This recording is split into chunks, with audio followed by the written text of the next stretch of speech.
महालक्ष्मीच्या नावानं महालक्ष्मीच्या नावानं महालक्ष्मीच्या नावानं जय श्रीराम, जय शिवराय. नमस्ते मित्रांनो, मैदान रिपोर्टर मध्ये आपल्या सर्वांचं स्वागत आहे. मित्रांनो, आपण आलो आहोत सोलापूर जिल्ह्यातील माळशिरस तालुक्यातील पुरंदावडे सदाशिवनगर या ठिकाणी. मित्रांनो, या ठिकाणी दिनांक 8 मार्च रोजी देवभाऊ केसरी हे भव्य दिव्य मैदान संपन्न होत आहे. मित्रांनो, हे मैदान श्री महालक्ष्मी ग्राम विकास प्रतिष्ठान पुरंदावडे सदाशिवनगर यांच्या वतीने आयोजित केलं जात आहे. माळशिरस तालुक्याचे लोकप्रिय माजी आमदार रामभाऊ सातपुते यांच्या वाढदिवसानिमित्त हे मैदान आयोजित केले जाते. या मैदानाचं आयोजन नियोजन कसं आहे, या ठिकाणी बक्षिसाची रचना कशी असणार आहे, हे सगळं आपण या मुलाखतीच्या माध्यमातून आयोजकांकडून जाणून घेणार आहोत. चला तर मग.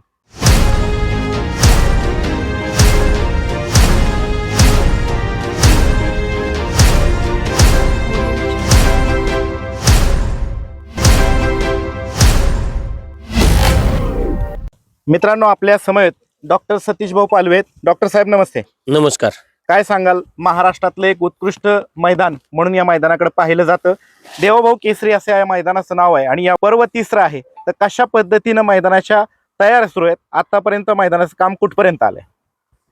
या मैदानाचं जवळजवळ 90% काम पूर्ण झालेलं आहे. बर. मैदानात किती तारखेला संपन्न होत आहे मैदान हे 8 मार्च 2026 रोजी संपन्न होणार आहे. मैदानाचं आयोजन कशानिमित्त करण्यात आलंय?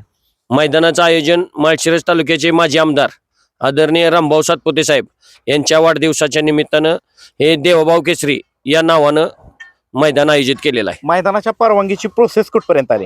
मैदानाच्या परवानगीची प्रोसेस अंतिम टप्प्यात आहे. आज ती पूर्ण होईल. त्याचबरोबर परवानगी देणाऱ्या अधिकाऱ्यांकडनं या मैदानाची पाहणी करण्यात आली का?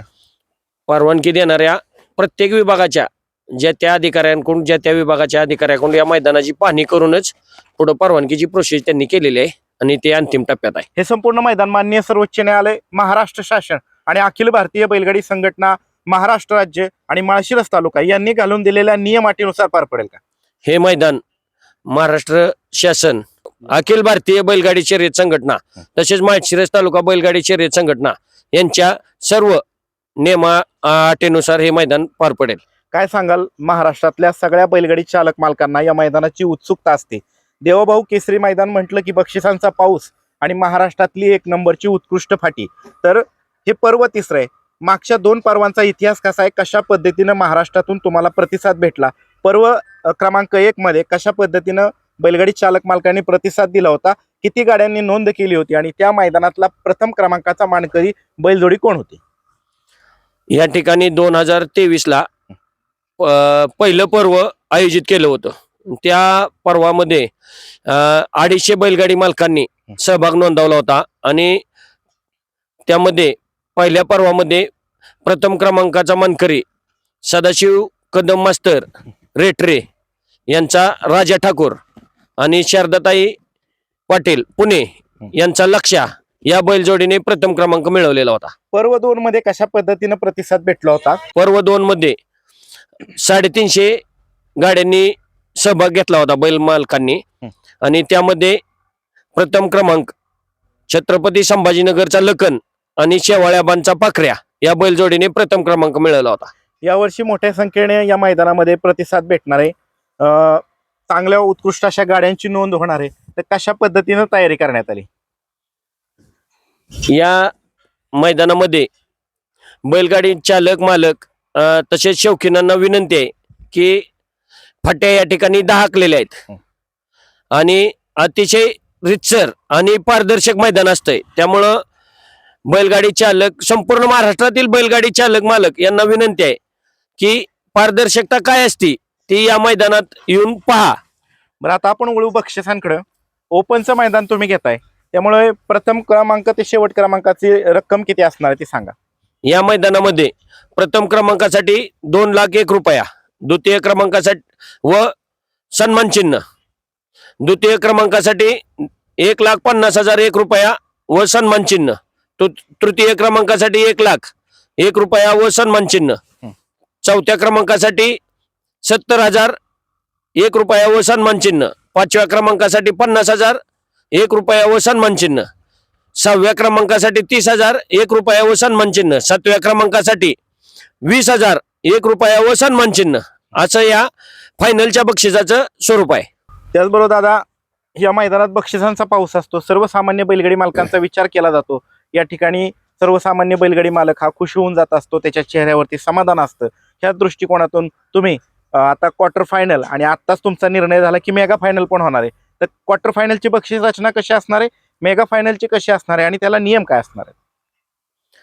या ठिकाणी आताच या ठिकाणी महाराष्ट्राचे लाडके समालोचक आदरणीय विकास सर, तसेच महाराष्ट्र राज्याचे समालोचक संघटनेचे अध्यक्ष प्रताप तात्या यांचे आणि सर्व आमची कमिटी यांच्या विचार विनिमयातून ठरलंय की क्वार्टर फायनलसाठी प्रत्येकी 10,000 रुपये आपण बक्षीस देणार आहे. पण ती गाडी क्वार्टर फायनलला प्रत्येक गाडी ती पळालीच पाहिजे, तरच ते 10,000 रुपये बक्षीस मिळणार आहे. आणि या सर्वांच्याच चर्चेतून एक आता PSI श्रीराम पालवे यांचे बंधू आदरणीय हरिभाऊ पालवे यांनी बी या सर्वांशी चर्चा करून या आजच आणि आता या ठिकाणी निर्णय घेतलेला आहे की या मैदानात आपण बैलगाडी मालकांचा, शेतकऱ्यांचा विचार करून मेगा फायनल सुद्धा आज या ठिकाणी आपण जाहीर करतोय. आणि मेगा फायनल साठी सुद्धा प्रत्येकी 5,000 रुपये व सन्मान चिन्ह आपण देण्यात येणार आहे. तर मेगा फायनल सुद्धा आपण विनंती करतो की सर्वांनी गाड्या पळवल्याच तरच ते 5,000 रुपये मेगा फायनलच्या प्रत्येक गाडीवाल्यांना मिळतील. ह्यावेळेस मोठ्या संख्येने प्रतिसाद भेटणार आहे. टाइम मॅनेजमेंट कसं करणार आहे तुम्ही, कारण की तुम्हाला 3 फायनल पळवायचे. मैदान सकाळी बरोबर त्यासाठी 9 वाजता आम्ही चालू करणार आहेत. 10 ट्रॅक आहेत आणि मैदानाचा पल्ला बरोबर आपण 850 फूट ठेवलेला आहे. बरं, त्याचबरोबर मैदानाची प्रवेश फी किती असणार आहे? बैलगाडी मालकांचा एक सारासार विचार करून भारतीय बैलगाडी शर्यत संघटनेच्या नियमानुसार 2 लाख रुपये साला प्रवेश फी 2,000 रुपये असती. पण आपण सर्व बैलगाडी मालकांचा विचार करून या ठिकाणी 1,500 रुपये प्रवेश फी ठेवलेली आहे. बघा मित्रांनो, बैलगाडी शर्यत क्षेत्रातले एक उत्कृष्ट बैलगाडी मालक आणि एक आदर्शवत बैलगाडी मालक म्हणून PSI श्रीराम पालवे साहेबांकडे पाहिलं जातं. सर्वसामान्य बैलगाडी मालकांचा विचार या ठिकाणी केला जातो आणि इथं बघितलं असेल तर 1% प्रवेश फी न घेता अतिशय नाममात्र प्रवेश फी घेतलेली, 1,500 रुपये घेतलेले आणि बक्षिसांचा पाऊस आहे. तर काय सांगाल श्रीराम पालवे साहेब यांच्याविषयी आणि त्यांच्या बंधूंच्या विषयी? त्यांनी तर या ठिकाणी ते स्वतः बैलगाडी मालक आहेत. त्यांच्या कुटुंबाला या बैलगाडी शर्यतीची आणि कुस्तीची परंपरा आहे. त्यामुळं यांनी या सर्वसामान्यातल्या सामान्य घटकांचा विचार करून प्रवेश फी म्हणा, बक्षिसाची रक्कम म्हणा, क्वार्टर फायनल आणि आता जो निर्णय डिक्लेअर केलेला आहे मेगा फायनलचा, या सर्व गोष्टींचा विचार करून तर या दोन्ही बंधूंनी हा निर्णय घेतलेला आहे. बरं, आणि त्याचबरोबर महाराष्ट्रामध्ये सर्वात प्रथम 3 फेऱ्याच्या मैदानामध्ये प्रेक्षकांचाही विचार केला गेला आणि त्यांना एक बैठक व्यवस्था, उत्कृष्ट बैठक व्यवस्था याच मैदानातून सुरू झाली, ती म्हणजे बाल्कनी करण्यात आली होती दोन्ही बाजूला. तर या वर्षी कशा पद्धतीचं नियोजन असणार आहे? गेल्या 2 पर्वामध्ये एक अभिमान वाटतो की सांगायला की महाराष्ट्रामध्ये प्रथमच आपण पुरंदवडे सदाशिवनगर या ठिकाणी श्री क्षेत्र महालक्ष्मी ग्रामविकास प्रतिष्ठान पुरंदवडे सदाशिवनगर यांनी आयोजित केलेल्या श्री रामभाऊ सातपुते साहेब यांच्या वाढदिवसानिमित्त आयोजित केलेल्या देवाभाऊ केसरी बैलगाडी शर्यतीमध्ये महाराष्ट्रात पहिल्यांदाच आपण गॅलरीची व्यवस्था केलेली आहे. आणि ही गॅलरी दोन्ही बाजूने मिळून 500 फूट अंतराची आहे. आणि गॅलरीमध्ये महिलांसाठी एक स्वतंत्र बसण्यासाठी व्यवस्था केलेली आहे.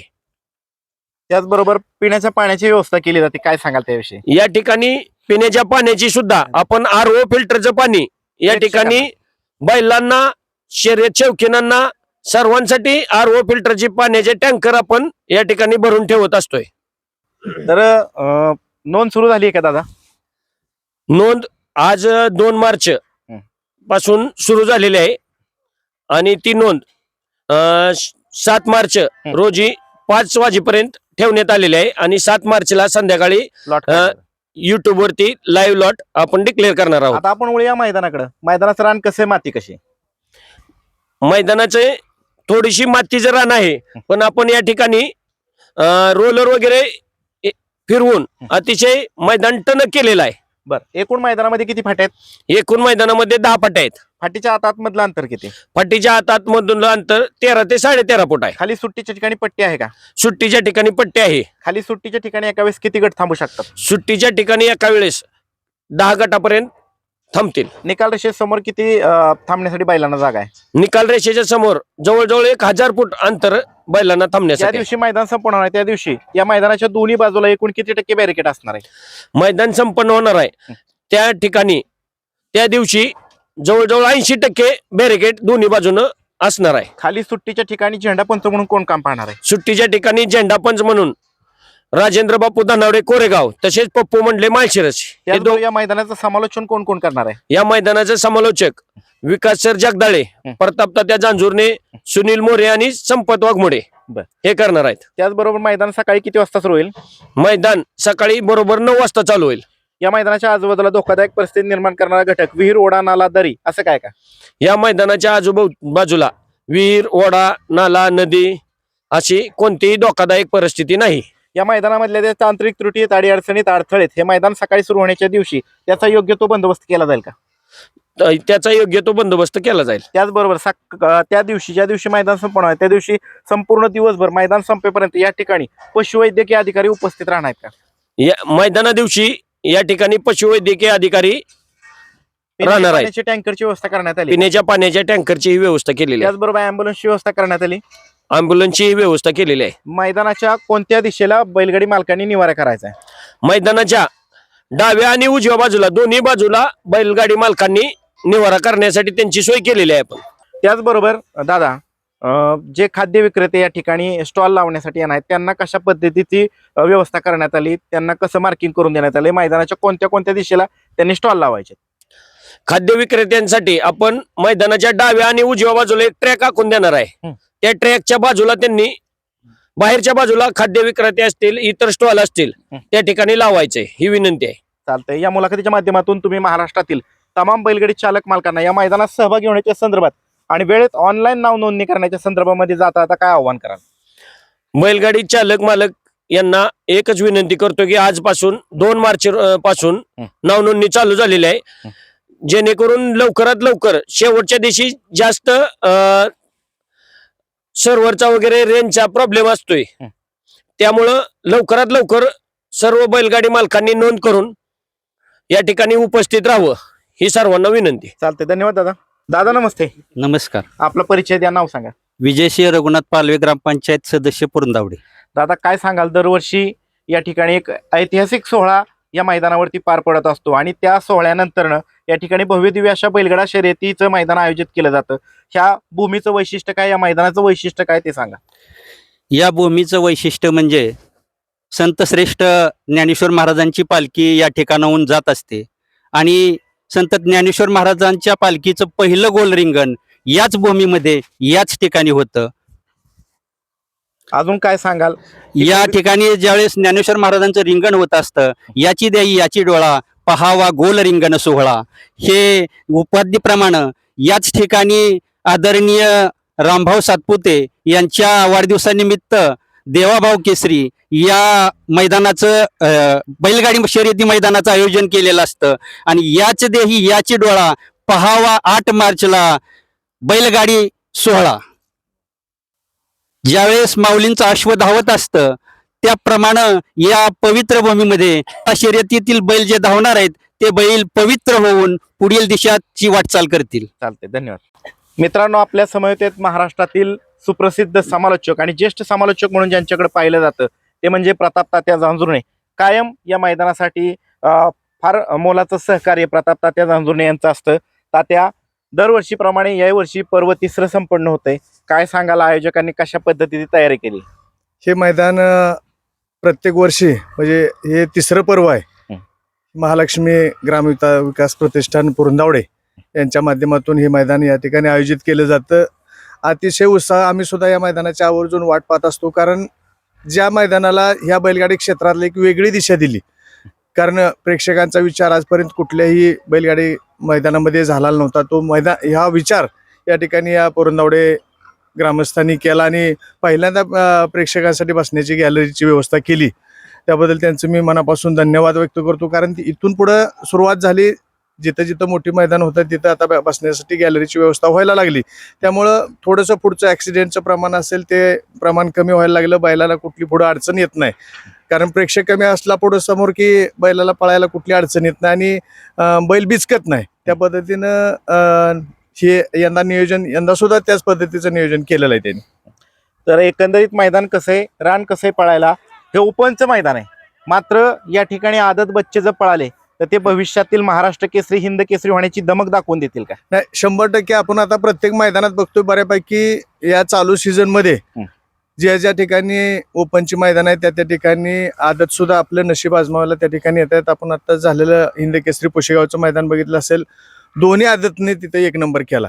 कारण हे रान सुद्धा मातीचं रान आहे, काळ्या मातीचं रान आहे. रान आपण आता या ठिकाणी त्यांनी रोलिंग केलेलं आहे, फाटी 1 नंबर बनवलेली आहे. तरी सुद्धा आपण पाला सर्वसामान्य सगळ्यांचा विचार करून 850 फूट या ठिकाणी तो पाला ठेवला आहे. त्यांनी जरा थोडासा एक 25-30 फूट अजून वाढवला होता, पण आम्ही जरा थोडंसं कमी करायला सांगितलं. कारण रान उन्हाचं रान आहे आणि मातीचं रान आहे, थोडंसं बैलांना सुद्धा त्रास झाला नाही पाहिजे. आणि या मैदानामध्ये सहभागी बैलगाडी मालक असतील त्यांना सुद्धा आपली आदत सुद्धा इथं पळवावे असं वाटलं पाहिजे. त्या पद्धतीचं ह्यांनी नियोजन केलं आणि त्या पद्धतीची फाटी सर्वांना माहिती आहे. आणि मला वाटतं की निश्चितपणे या मैदानात आदत सुद्धा सहभागी होतील, कारण आदत मैदान भरपूर आहेत.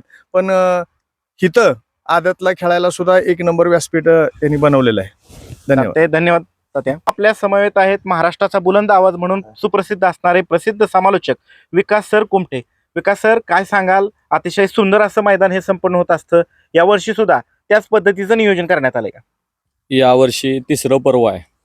गेली 2 पर्व अखंड महाराष्ट्रातल्या तमाम बैलगाडी मालकांनी अनुभव घेतलेला आहे आणि 3 वर्षांमध्ये आपण या मैदानाचा वाढता आलेखच पाहतोय.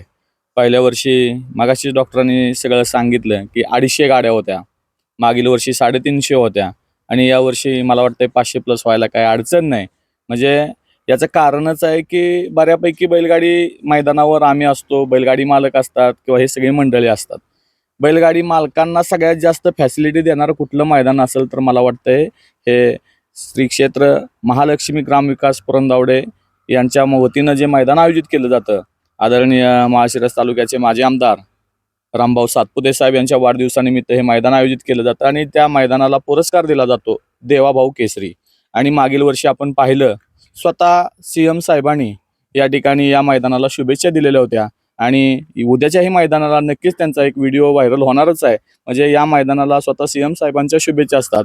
म्हणजे एक महाराष्ट्रातलं नामवंत मैदान की ज्या मैदानापासून या बैलगाडी शर्यत क्षेत्राला एक आदर्श अशी सुरुवात झाली. किती म्हणजे बैलगाडी मालकांना वेगवेगळ्या पद्धतीच्या सोयी आहेतच, तसंच बैलगाडी शौकीन जे येणार आहेत त्यांना बसण्यासाठी गॅलरी, बरं गॅलरीच नाही, त्या गॅलरीवर मंडप सुद्धा असतो. म्हणजे एवढं सूक्ष्म नियोजन या ठिकाणी केलं जातं. बरं, या मैदानामध्ये आल्यानंतर बैल कुठं उतरवला जावा त्या बैलासाठी रॅम्प सुद्धा केले जातात. मागील वर्षी आपण ते सुद्धा पाहिलेलं आहे. आणि आताच जाहीर केलं की येणारे शौकीन असतील किंवा बैल असतील तर टँकरचं पाणी नाही तर टँकरमध्ये ROचं पाणी आहे. म्हणजे बऱ्यापैकी सगळ्या चांगल्या गोष्टीचं नियोजन केलेलं आहे. कारण हे पण बैलगाडी मालक आहेत आणि पुरंदावडे सदाशिवनगर म्हणलं की परंपरेतले जे खेळ आहेत की आपण इथं पाहतो, कुस्ती असेल, बैलगाडी शर्यत असेल, त्यांची या 2 खेळाची एवढी लोकप्रियता आहे की घराघरात पैलवान आहेत, घराघरात बैलगाडी मालक आहेत. तसेच आपले एक बैलगाडी मालक आहेत आदरणीय PSI श्रीराम पालवे साहेब आणि त्यांचे बंधू आदरणीय हरिभाऊ पालवे साहेब. या दोघांनी आणि ह्यांचे सर्व सहकारी म्हणजे डॉक्टर असतील, वस्ताद असतील, हे सगळे मंडळी आहेत की त्यांनी आजपर्यंत या खेळाचं जेवढं ज्या वेळेला कुठल्याही खेळाचं नियोजन, कुस्ती असू दे किंवा बैलगाडी शर्यत असू दे, कुठल्याही नियोजनात त्यांनी कोणतीही कसुबरी कुठली कमी ठेवलेली नाही. की आल्यानंतर तो बैलगाडी मालक असेल किंवा तो पैलवान असेल तो या ठिकाणाहून समाधानी गेला पाहिजे. आणि तात्यांनी पण मागाशी बोलता एक वाक्य सांगून गेले की आम्ही सुद्धा म्हणजे आम्ही समालोचक मंडळी सुद्धा या मैदानाची आवर्जून वर्षातनं वाट पाहत असतो की नक्कीच एक महाराष्ट्राच्या बैलगाडी शर्यत क्षेत्राला आदर्श दिशा देणारं हे मैदान की नक्की आयोजित झालं पाहिजे. आणि जेवढे आयोजक आहेत, मी आयोजकांना पहिल्यांदा सांगेन की आपण मैदान आयोजित करत असताना तर या वेळेला तुम्ही या ठिकाणावर या. मी मागील वर्षी पण बाईटमध्ये सांगितलं होतं की आयोजन कसं असावं, आयोजन कसल्या पद्धतीनं केलं जावं, तर तुम्ही या ठिकाणी या आणि या मैदानाचं आयोजन नियोजन बघा. म्हणजे तुमच्या लक्षात येईल पुढं भविष्यात बैलगाडी शर्यत आयोजन करताना कुठल्या गोष्टी आयोजित केल्या पाहिजेत. त्याचबरोबर आता आदतचा तर विषय सांगितला, दुसऱ्याचेही मैदान होतात, पण एक गोष्ट लक्षात घ्या, महाराष्ट्रानं अनुभवलंय, वडकीचं मैदान असेल किंवा पुसेगावचं मैदान असेल, आदत काहीही करू शकतात, दुसरे काहीही करू शकतात, ओपन तर करतातच. कारण मागील 2 वर्षाचा इतिहास आहे. पहिल्या वर्षी ठाकूर राजा आणि त्याच्याबरोबर पळाला होता शारदा पाटील पुणेकरांचा लक्ष. त्याचबरोबर मागील वर्षी संभाजीनगर करोडीचा लखन आणि आबांचा पाखऱ्या. यावर्षी नक्कीच या ठिकाणी, कारण आपण ही पुस्तकावला बऱ्याच जणांनी अंदाज बांधले होते, वडकीला अंदाज बांधलेले होते, परंतु आदतने काहीतरी करिश्मा केला आणि आता जाईल त्या मैदानात आपण बघतोय, आदत असू द्या दुसरा असू द्या, नक्कीच फायनलला राहतोय. आणि आजचं हे मैदान बघितल्यानंतर आदत असतील दुसऱ्या असतील यांना पळायला कोणत्याही प्रकारची अडचण नाही. आणि नक्कीच या देवाभाऊ केसरीच्या मैदानाचा ज्यावेळेला 8 मार्चला संध्याकाळी 6 वाजता निकाल जाहीर होईल त्यावेळेला नक्कीच मला वाटतं यातला एक कोणतरी नवीन चेहरा असेल. त्यामुळं मला अपेक्षा आहे की हे सुंदर असं मैदान आहे आणि या मैदानासाठी महाराष्ट्राच्या कानाकोपऱ्यातून बैलगाडी मालकांनी उत्स्फूर्त असं आलंच पाहिजे. सर तुम्ही एक आता वाक्य बोलला की नवीन चेहरा असेल.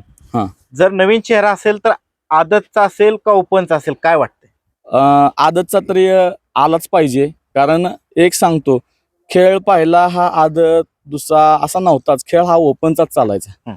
आणि ओपनच्या खेळामध्ये आदत यायचे का तरी यायचे, फक्त आता काय झालंय, आदतमध्ये मैदान ज्या वेळेला पर्टिक्युलर आदतची व्हायला लागली त्यावेळेला बैलगाडी मालक एवढा उत्साही झालाय आता की कमी वयाची पण आदत घेऊन यायला लागलेला आहे. फक्त ह्याच्यावर कुठेतरी नियंत्रण आलं पाहिजे.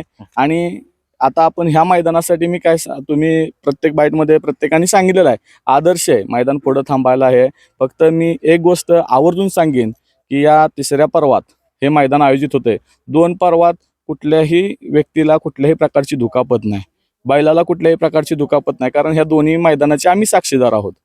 म्हणजे एवढं सुंदर असं नियोजन केलेलं आहे. याही वर्षी त्या पद्धतीनं आपले बैलगाडी मालक आहेत की माझा आदत आहे आणि मी ओपनच्या मैदानाला कसा जाऊ, तर मी आवर्जून सांगेन कोंबडा कोणत्याही खोराड्यात डालून ठेवा, तो पहाट झाला की बागणार का तर बागणारच. बरोबर. मग हा आदत तुमचा कुठेही जाऊ दे, तिथं तुमचा पळवायचा आहे ना तर पळवलाच पाहिजे आणि त्यानं तिथं दाखवलंच पाहिजे. त्यासाठी मी आवर्जून तमाम बैलगाडी मालकांना सांगेन. आणि आज आयोजकांनी आव्हान केलंय, आयोजकांचं काम त्यांनी केलेलं आहे की खरोखर तुम्हाला एक नंदनवन केलेलं आहे इथं, बरोबर, की नंदनवन केल्यानंतर बाबा मैदानाचं आयोजन नियोजन जवळपास बक्षिसाची रूपरेषा बघितली तर 8 ते 9 लाखापर्यंत हे बक्षिसाचं नियोजन आहे, फक्त बक्षिसाचं. पण बाकीचे हे बाकी द्यायचंच की वर्षातनं एकच मैदान आयोजित केलं जातं, पण तिथं बैलगाडी मालक हा समाधानी झाला पाहिजे. आयोजकांनी कसं मैदान आयोजित केलं जावं हे पण त्यांनी दाखवून